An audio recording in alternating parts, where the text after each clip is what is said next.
Dear students, आजकल हम 13 chapter Mahatma Gandhi and the national movement इसकी रिवीजन कर रहे हैं। इसका पार्ट 1 हम कर चुके हैं। आज हम पार्ट 2 देखेंगे। बेटा याद रखना, ये चैप्टर बहुत बहुत इम्पॉर्टेंट है और इस चैप्टर में से काफ़ी कुछ बोर्ड के पेपर में पूछा जाता है, इसलिए इन क्वेश्चंस को बहुत ध्यान से और बहुत अच्छे से करेंगे। तो हमने स्टार्ट किया था ये चैप्टर कि इस चैप्टर में कैसे कांग्रेस की स्थापना हुई, कांग्रेस के 3 फेजेस कौन से आए। फर्स्ट फेज़ मॉडरेट्स का था, सेकंड एक्सट्रीमिस्ट का था और थर्ड जो था वो गांधी इरा था, जो कि 1915 से स्टार्ट हुआ था, क्योंकि गांधी जी ने 1915 में ही भारत में साउथ अफ्रीका से अपनी वापसी की थी और 1 साल उन्होंने पूरे भारत को समझा था। और उसके बाद 1917 में उन्होंने अपने 3 लोकल मूवमेंट्स जो थे वो चलाए थे।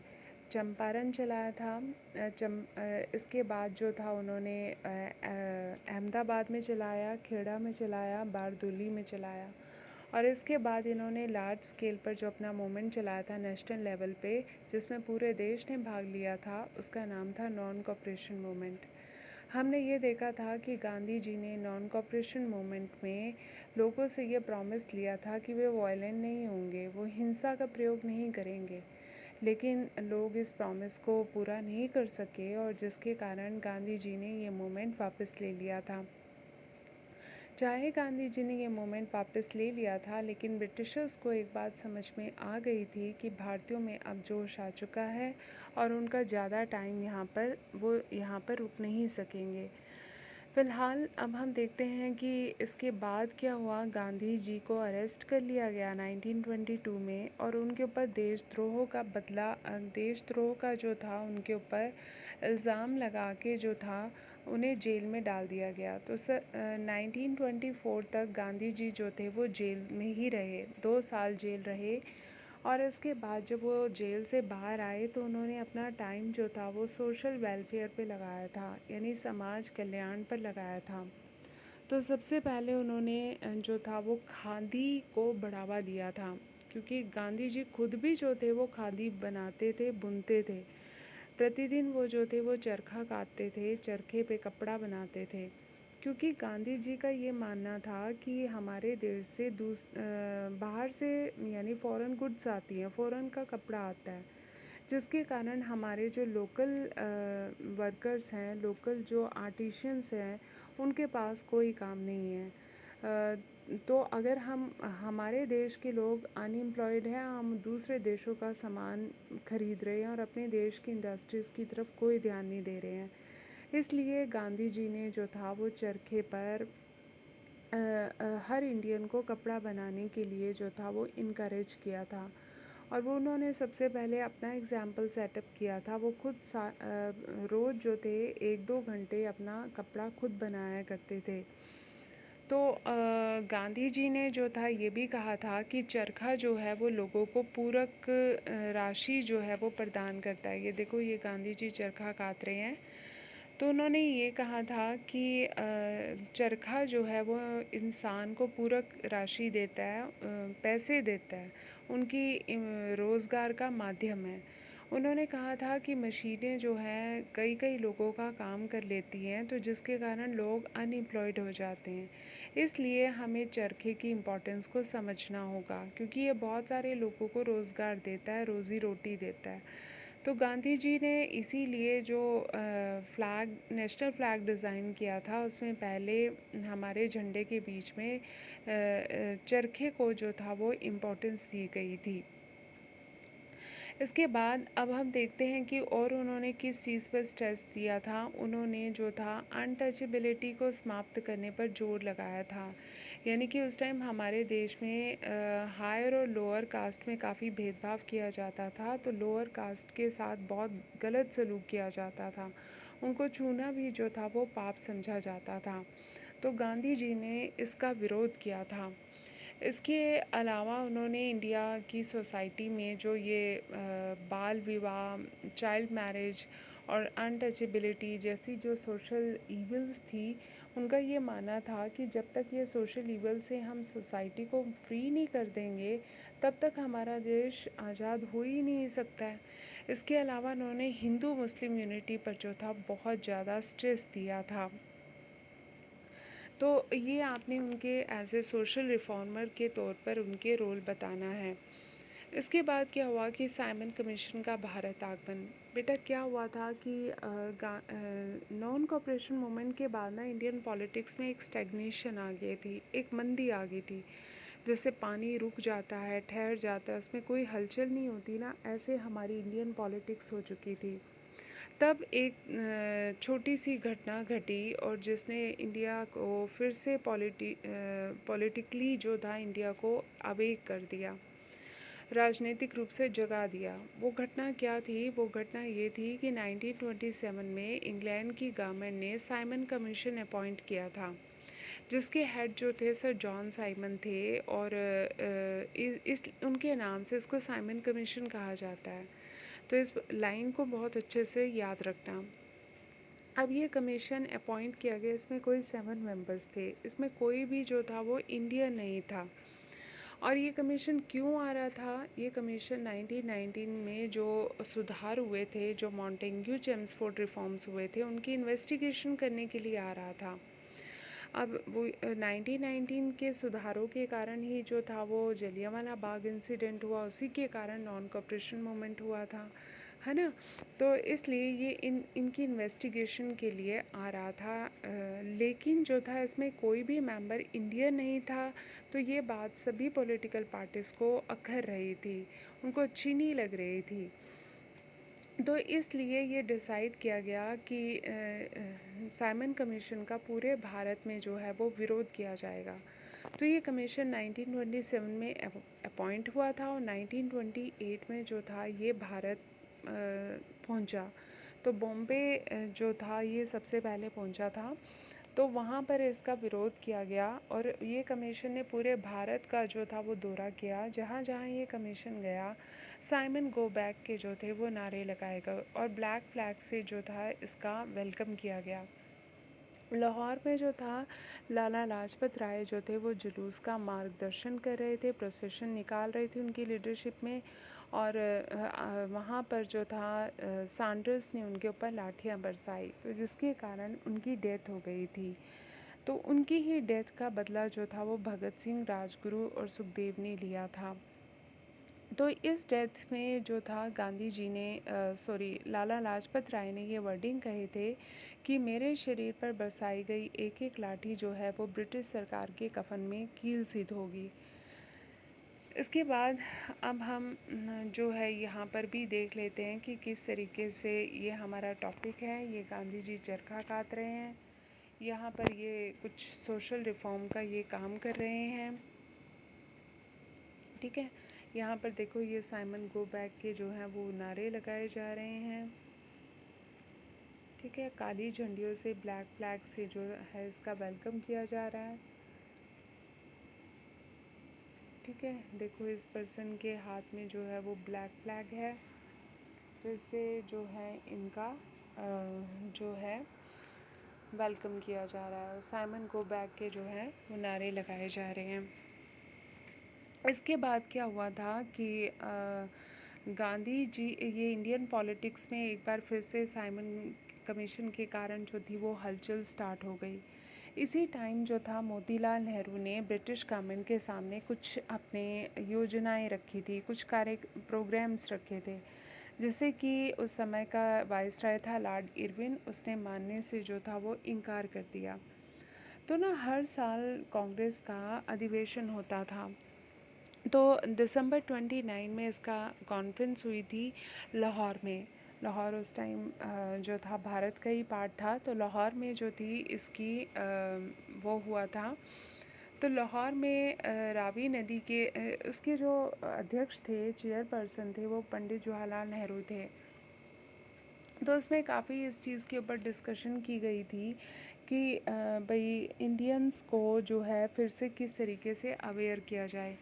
तो ये डिसाइड किया गया कि आने वाली जो 26 जनवरी 1930 है, उस दिन हम रावी नदी के किनारे भारत का झंडा फहराएंगे और लोगों में फिर से जोश उत्पन्न करने की कोशिश करेंगे।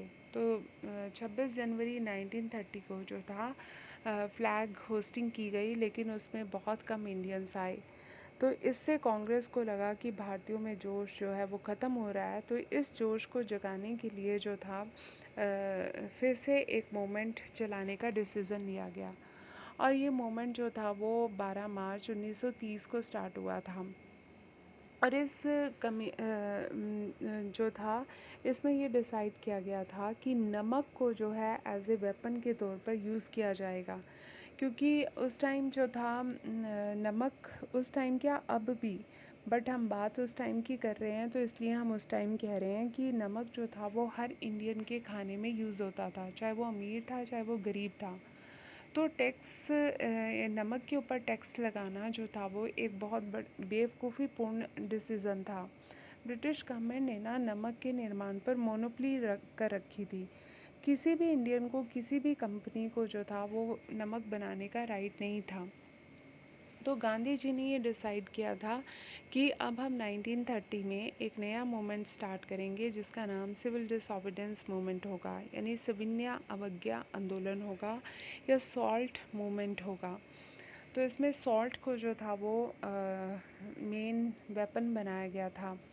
और गांधी जी ने जो था 12 मार्च को पैदल यात्रा शुरू की थी, और 6 अप्रैल दांडी गुजरात में है, वहाँ पर पहुँचकर इन्होंने अपनी यात्रा ख़त्म की थी। और इन्होंने जो था नमक बनाया समुंदर के पानी से, तो जिसके कारण ब्रिटिश गवर्नमेंट ने इनको अरेस्ट कर लिया, गांधी जी को। तो 1930 की जो है ये बात है, गांधी जी को जब अरेस्ट कर लिया गया, ये देखो ये मोमेंट है। और इस मोमेंट के वही प्रोग्राम थे कि स्कूल कॉलेजेस का बायकॉट करेंगे, ब्रिटिश ऑफिसेस का, सरकारी ऑफिसेस का बायकॉट करेंगे, वकील वकालत छोड़ देंगे, और शराब की दुकानों पर धरने दिए जाएंगे, विदेशी गुड्स का यूज़ किया जाएगा, स्वदेशी वस्तुओं का बायकॉट किया जाएगा।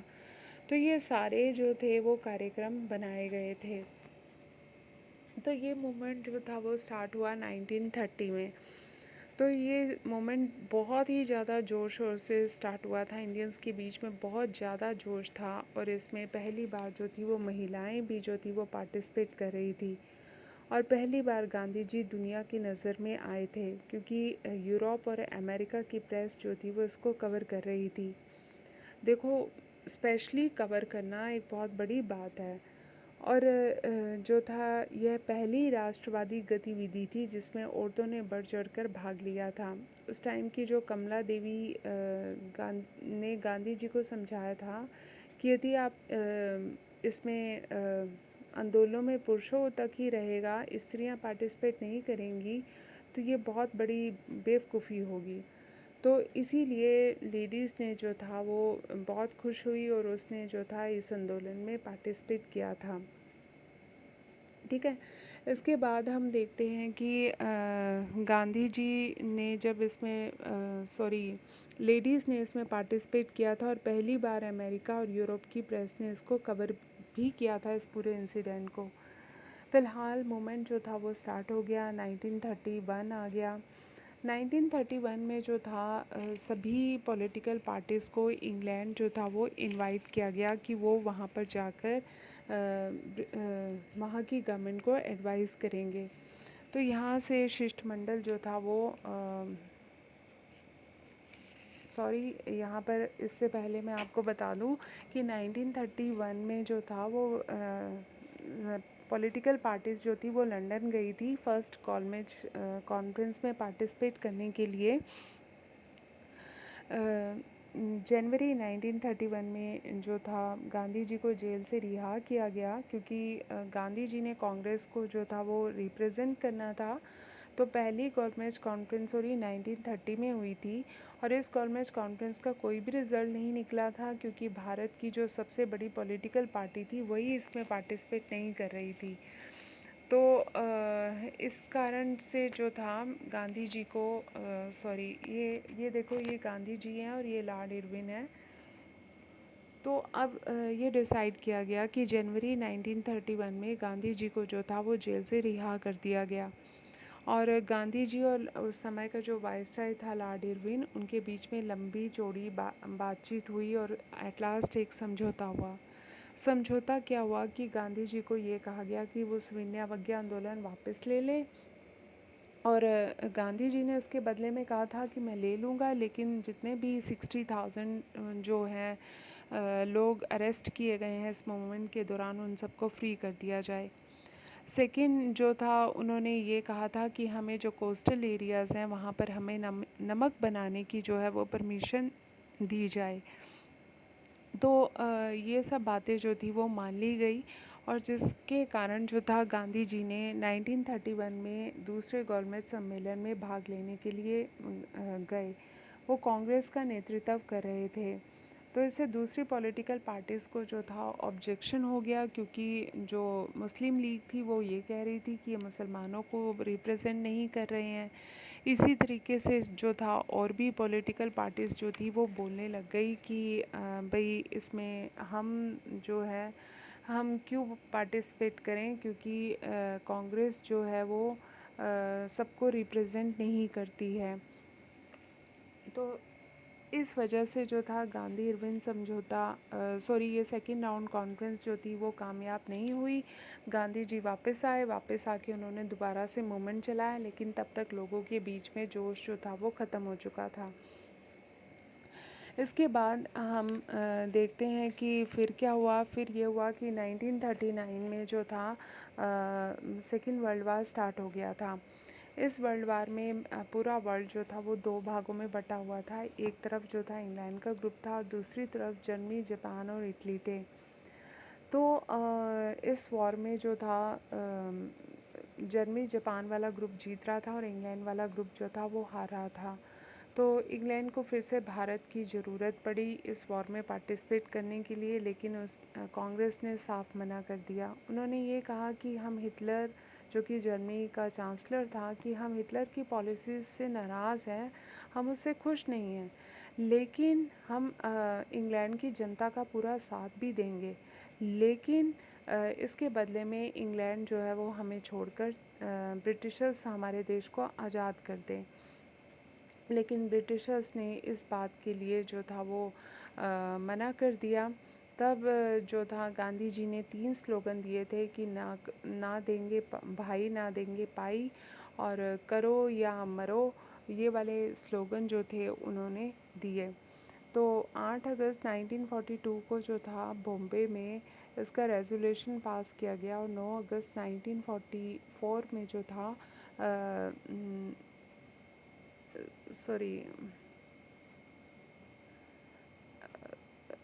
मैं यहाँ पर आपको ये बता रही थी कि 1939 में वॉर शुरू हो गया था।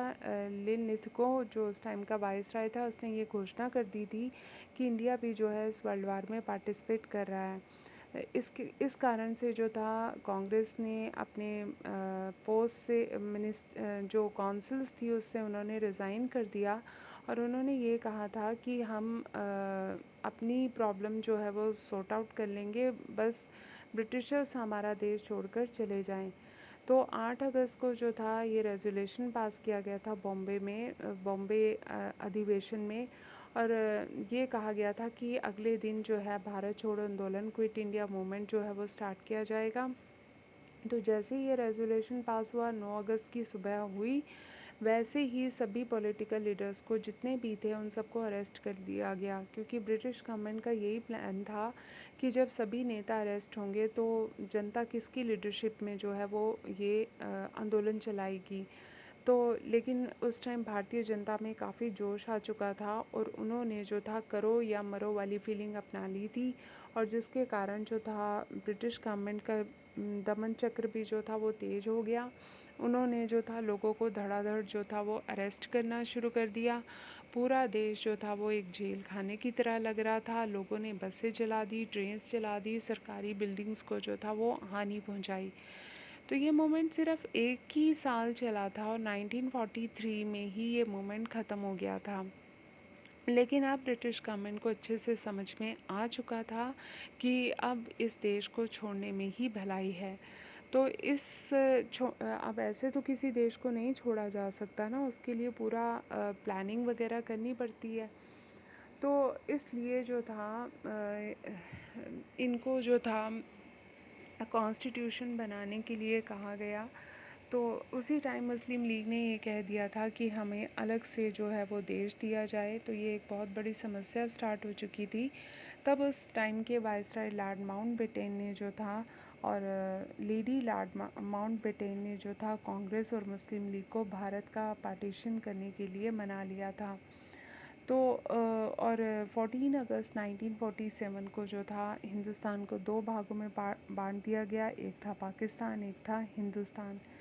तो देश आज़ाद हो चुका था, लेकिन देश में जो थे दंगे फसाद जो थे वो बहुत ज़्यादा फैल रहे थे, क्योंकि ये भी कह दिया गया था कि पाकिस्तान में रहने वाले जितने भी हिंदू और सिख हैं वो भारत आ जाएं, और भारत से जाने वाले, भारत में जितने मुस्लिम्स हैं वो सारे पाकिस्तान चले जाएं। तो इस कारण बहुत दंगे फसाद राइट्स हो रहे थे। तो गांधी जी जगह जगह पर लोगों को शांत करने की कोशिश कर रहे थे।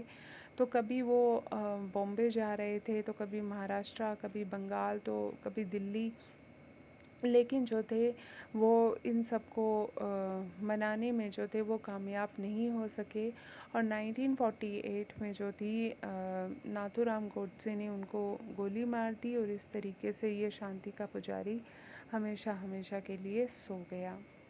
ठीक है, तो ये टॉपिक है बेटा आपके लिए। आई होप कि आपको अच्छे से समझ में आ गया होगा। कोई प्रॉब्लम हो तो पूछ लेना, and all the best for your exams. Thank you बेटा।